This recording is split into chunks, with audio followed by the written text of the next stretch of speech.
Hello student, today we calculate movement of force. तो movement of force निकालना है। तो मैंने इस क्वेश्चन में एक थोड़ा सा एक डायग्राम बनाया है। जैसे ये कैंटिलीवर है, तो जिसका वन एंड फिक्स्ड होता है उसको कैंटिलीवर कहते हैं। दूसरी साइड से वो लोडेड है, जैसे ये बंदे ने अपना वेट डाल दिया है, जिसको पकड़ के खींच लिया। और इसको पकड़ के खींचेगा तो ये रॉड बिल्कुल स्ट्रेट नहीं रहेगी, ये रॉड थोड़ी घूमेगी, यानी वो रॉड यहाँ से यहाँ आ जाएगी कुछ। तो ये मूवमेंट ऑफ फोर्स होता है। मूवमेंट ऑफ फोर्स बेसिकली होता क्या है, that is force into perpendicular distance. Force into perpendicular distance, this is moment of force. तो इसमें फोर्स क्या है, ये पुल, ये फोर्स है, और इसका परपेंडिकुलर डिस्टेंस यहाँ से लेके यहाँ तक है। तो इसका moment of force at point A, जहाँ से फिक्स है, तो डिस्टेंस वहाँ से ही लेते हैं जहाँ से हमने मोमेंट निकालना होता है, जिस पॉइंट पे। तो ये मोमेंट हो गया हमारा, that is moment of force is equal to force into perpendicular distance is D. This the answer. तो आगे देखते हैं। जैसे मैंने इस क्वेश्चन में मोमेंट एट पॉइंट ए निकालना है, तो मोमेंट ऑफ ऑल फोर्सेस अगर आपने पॉइंट ए पे निकालना है तो सीधी सी बात है, आपने ए से परपेंडिकुलर डिस्टेंस देखना है फोर्स का। तो इसमें ना बच्चे ज़्यादातर कन्फ्यूज़ होते हैं, अभी कौन सा डिस्टेंस परपेंडिकुलर है। देखो, अगर ए पॉइंट पे आपने मूवमेंट निकालना है, देखो इसकी सारे की साइड 2 मीटर है, ये मैंने बता दी है। ये एक स्केयर है जिसकी ऑल साइड्स 2 मीटर की हैं। ये अगर हम 10 न्यूटन को बोलें, 10 न्यूटन पॉइंट ए पे कितनी मूवमेंट लगाएगा, तो उसका आंसर 0 है।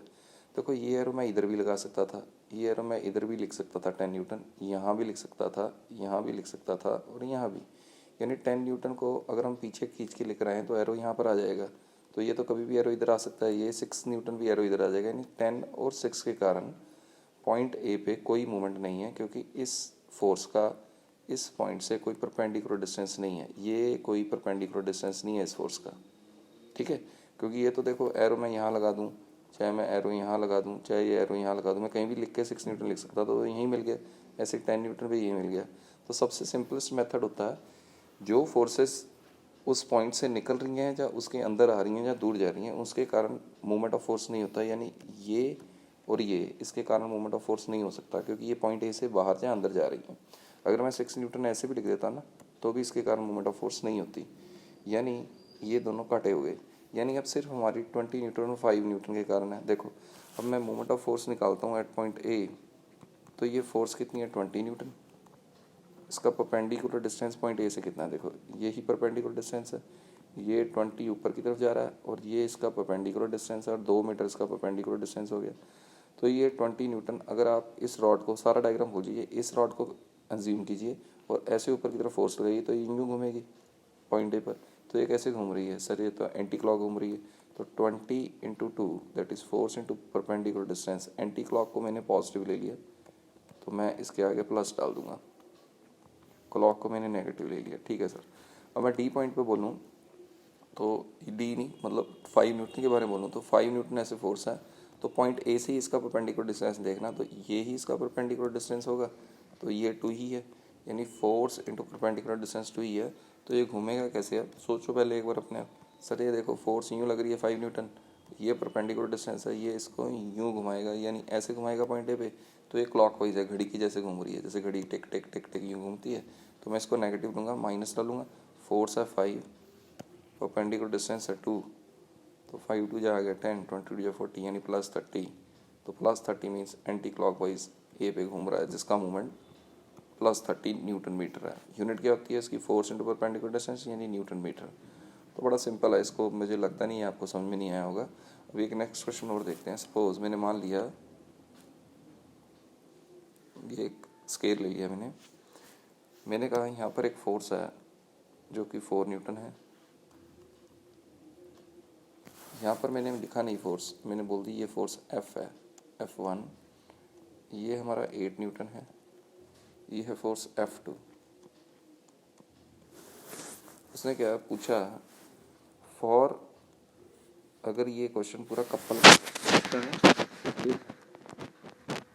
these forces produces a couple,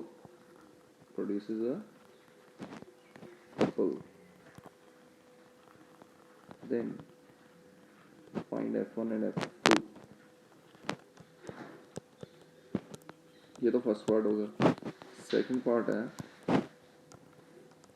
find movement at point A. जैसे मैंने ए ले लिया, ये बी, ये सी और ये डी।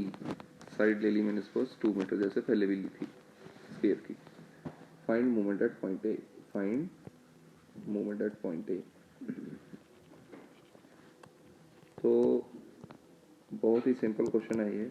इसको जब हम सॉल्व करेंगे तो हम ये मानेंगे be for the condition of the couple क्या होती है, कपल की कंडीशन ये होती है left is equal to right, up is equal to down, क्योंकि net force in the couple zero होती है।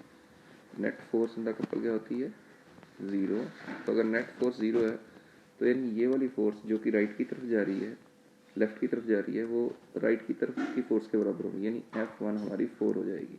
ठीक है सर, क्योंकि देखो यहाँ पर ये वाली 4 है और ये वाली सिर्फ यही है F1।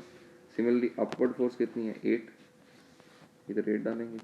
डाउनवर्ड की फोर्स कितनी है F2, यानी ये दोनों भी बराबर हैं, यानी मैं कह सकता हूँ ये 8 न्यूटन आ गई और ये F1 कितनी आ गई 4 न्यूटन आ गई। चलो पहले से हमें ये पता लग गया भी F1 F2 कितनी है। तो ये सिंपल क्वेश्चन सर ने दिया है तो इजी कैलकुलेशन हो जाए।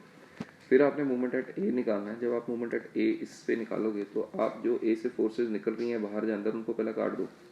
ए से फोर्स ये 8 न्यूटन निकली, इसको काटो, इस 4 को काटो, यानी ये जो फोर्स 8 न्यूटन नीचे लग रही है यहाँ पर यूँ लग रही है, इसका जो परपेंडिकुलर डिस्टेंस है वो 2 मीटर है, क्योंकि मैंने 2 मीटर साइड दी है। तो ये इसको यूँ घुमाएगी यानी क्लॉकवाइज।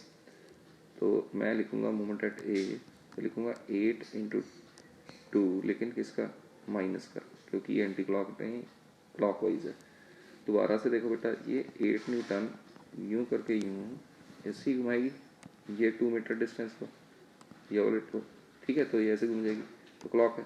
अब 4 न्यूटन कैसे घुमाएगी सर, 4 न्यूटन यूँ करके इसको यूँ घुमा देगी, तो इसका परपेंडिकुलर डिस्टेंस ये हो जाएगा 2 फोर्स इंटू परपेंडिकुलर डिस्टेंस, यानी माइनस ये कौन सा एंटी क्लॉक है, ये प्लस हो जाएगी, प्लस 4 इंटू 2।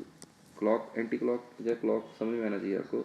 ये देखो जैसे ही ये फोर्स यूँ लगेगी तो ये लेंथ ऑफ आर्म है, इसको यूँ ही घुमाएगी, जैसे रॉड पकड़ी हुई है इसमें यूँ ही घुमाएगी, ठीक है सर।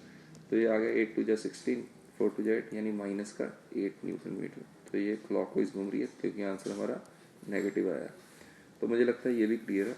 अभी आप एक लिए एक होमवर्क है, इसको ट्राई कीजिए और मुझे कमेंट में सेंड कीजिए इसका आंसर। सपोज ये मैंने मान लिया, थोड़ा टफ डालें, थोड़ा टफ डालते हैं। चलो ये मैंने दे दिया 4 न्यूटन, ये डायगोनल है, तो डायगोनल में मैंने दे दिया 4√2 न्यूटन, ठीक है। मैंने मान लिया है ये जो फोर्स है ये 6 न्यूटन है। वही क्वेश्चन है, for couple find F1 and F2। ये हमारा F1 है इस साइड और इस साइड हमारा F2 है, ठीक है। Also find movement at point A, movement at point A भी निकाल लिए। तो ये दोनों कैलकुलेट करके मुझे कमेंट में सेंड कीजिए। Okay, thank you students.